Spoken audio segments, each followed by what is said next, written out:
Y'all ready? I'll just throw it up. Let's just start. Nice. Like the reverb.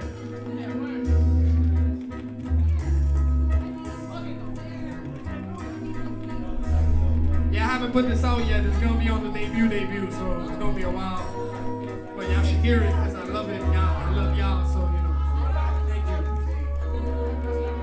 you. Swear I can almost hear these people hoping that my day is a disaster piece. How very dastardly of the ones who love harassing me to satiate their vanity. My backs with the daggers be haggardly in appearance from the dirt that they've been dragging me through. So I stay lamping like Aladdin is true. And all these old hoes wonder whatever happened to do.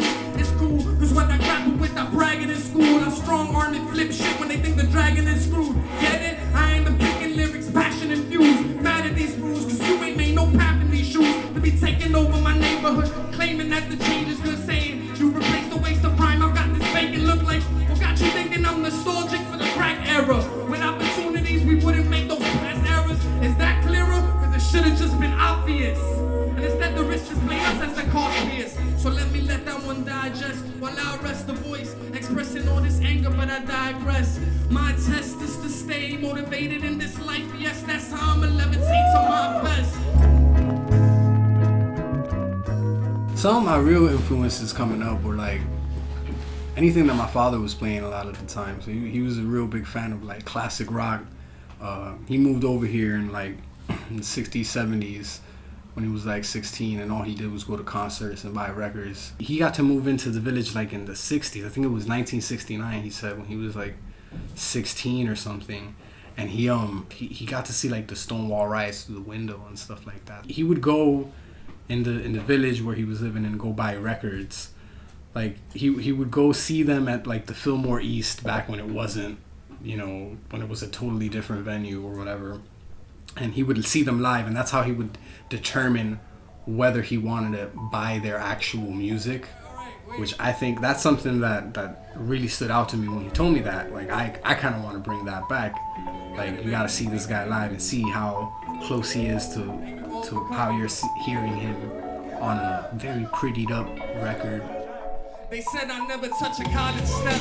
Is they still right? Mixed bills stay ill, but future they still bright. Hate feel, late bills couldn't cut through. Like cable service, flavor major waves of fakers killed the artist, nature purpose. Still they reverse it. I'm fighting for the stick shit. Not neutral dip shit, don't get your bling wrist split. Dead kings rising, saying this kid's the misfit. Words so absurd from the 33rd district. Never blurting to those curvy dirty birdies. Show his jersey that them loose snookies got the scurvy, and I could vitamin C the shit before my graduation. But now the opposite of chillaxing, attracting, hating. Well, my dad's from a part of Puerto Rico called Arecibo. He lived in different parts of the city for a while. My mom came later than that. She came from Barranquilla, Colombia. You know, they met in the building in Bedford Avenue where I lived. And, you know, they hit it off real well, and that's kind of where the whole relationship and where I came to be. And it's a neighborhood that's held a very like important and significant part of our lives. Like, what really is surprising to me, the top part, that big pain, it was nothing like that. It was like, I like the steps though, because the steps were really, really bad before. It was nasty, they wouldn't clean the, you know, the little crack valves and shit. They wouldn't clean that out of there for mad long. My dad used to play a lot of music when I was coming up. Like, he used to, pretty much anything that he was into, like I had to listen to too. And I didn't really mind. It was a lot of stuff like Cream, you know, King Crimson, Steppenwolf, classic rock, you know, like the Beatles. But he wouldn't only get just that. Like, he'd also like get stuff from the Columbia House CD CD service. And I remember he got Big Punisher, the Big Pun album. And that was like, it was mostly because of the Puerto Rican pride, because, you know, we're both Puerto Rican and all that. And I heard that, and it really, on top of everything else, really changed up the way that I looked at music in general. Loud drums, women with their glass up. Motherfuckers telling them to throw their fucking ass up.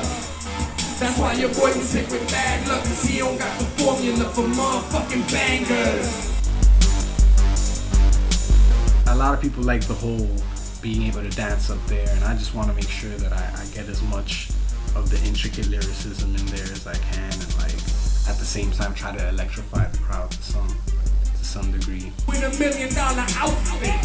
Someone told me a while back that I performed for like 5-6 people the way I would perform for like several thousand, and that always stood out to me. Nigga, we remain smug. Triple 4 crew, keep it in your lane, cause fuck that. I was really shy, so like I didn't think that I'd have that kind of presence on stage, especially after only like, you know, a little while performing. You know, when I performed even at Webster Hall, which was like last year, I didn't have that much of a command yet. What's up, Webster Hall? I can see you. What the fuck is really good? Yo, so my name is Kev Bars. I'm from Williamsburg, like from Williamsburg. It took me like half the set to figure out that the mic actually came off of the stand. I thought that Oh shit, look at that. I didn't pull this out. But it was still a good show, and I got to open up for like a really pivotal MC, Vast Air from Cannibal Ox, which was a real amazing experience.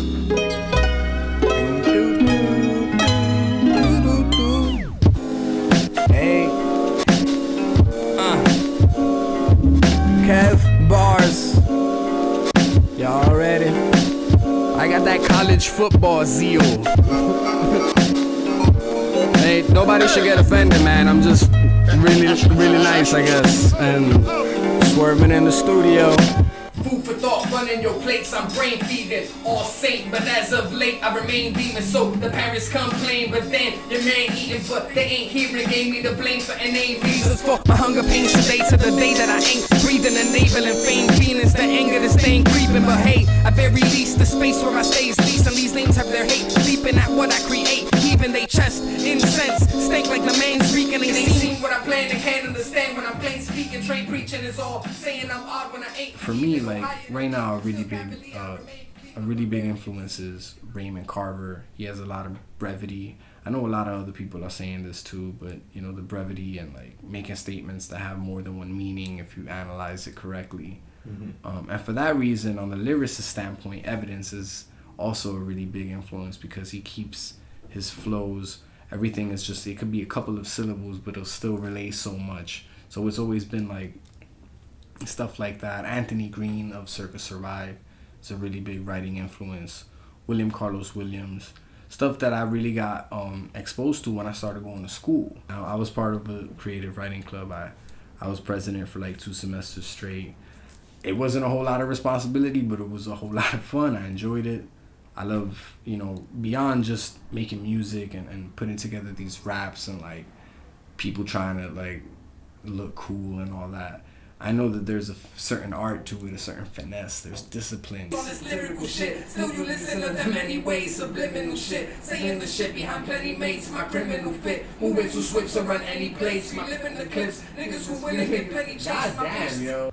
If it wasn't for college, you know, I went to a community college, and people may say what they say about the academic, you know, integrity or academic level of the people who go to those schools, but it's a college education, and I read a whole lot because of it. It changed my whole outlook, and I rap a lot for people who are at least trying to get through that experience. Gym on the everyday, reps to get that weight up, finding the right amount. Still don't help nobody work all them double entendres out. Race from 9 to 45, you come with them corny lines. Emperor make new grooves that come straight from the llama's mouth. Meaning I spit that shit that get your nasal without the L, the I shit. I switch with spades, so like you know how to spell. Upper level wizardry, give up the fucking spinach beat. Using Disney to pop eyes in the industry. Riveting, talk all lies from your ministry. Been asleep, bruh, just lost, never finished. See, I murder face.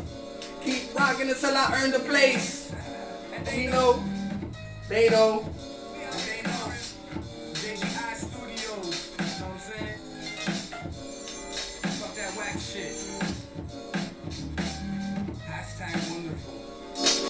Williamsburg.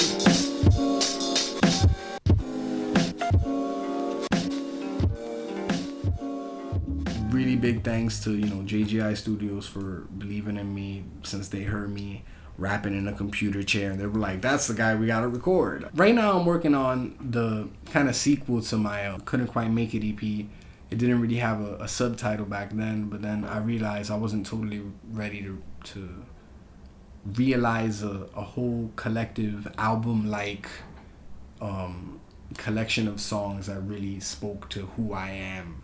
You know, for now I'm just making music, developing myself as an artist. Couldn't quite make it EP the sequel, Suicides with an S. It's kind of like a double meaning thing because like I've been killing myself trying to make this thing, and the whole thing is just trying to let go, trying to kill this old me who didn't believe in himself. But the real debut, Seal for Your Protection, you know, hashtag SFYP, just like that one is gonna be mostly, if not, you know, at least like 98% original production. I've been producing a lot. Me and my girl been doing stuff. My artwork is mostly Reachable, aka my girlfriend, Ashley Cabrera. She also does instrumentals. She's her own musician. She goes by Penny Century. We got a little group coming up.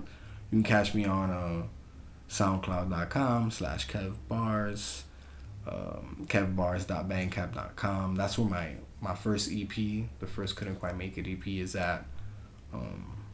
You could also catch us on soundcloud.com/pennycentury. That's where my girl makes her beats, puts them up. And, you know, Facebook, Twitter, all of that stuff, Instagram. I use it as best I can as a hyphenated artist, and all of this stuff, you know, it really does come together to make the whole Kev Bars experience. I'm blessed with life, so I guess it's right to light this up and drink a beer tonight, and drink another for my niggas who ain't here to fight. All the conditions that don't strip them from their years, so bright is the future looking fucking spring sky blue. Since high school it was looking fucking side you. I always tried to, but let the outside rule. Now I got these sounds to be dropping all these mind jewels. To make them pull my lack of shine, I'm using my tools. Constant reparations from the bumps I always drive through. Mindful of the destiny I'm assigned to. If life is such a bitch, I wave the ring into her. I do, walked her down the aisle too. I wonder why they calling her a bitch if she's nicer than suicide, fool. Delightful is what the days be while on this collision course, no Linkin Park with Jay-Z. Life in town with KB, scribing lines daily. In between sisters of college, erasing maybes.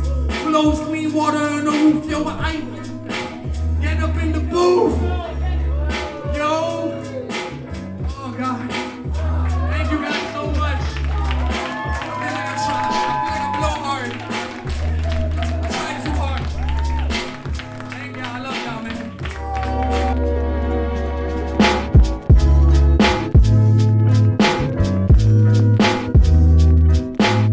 Gorilla Arms Productions. Can y'all say that? Gorilla Arms Productions.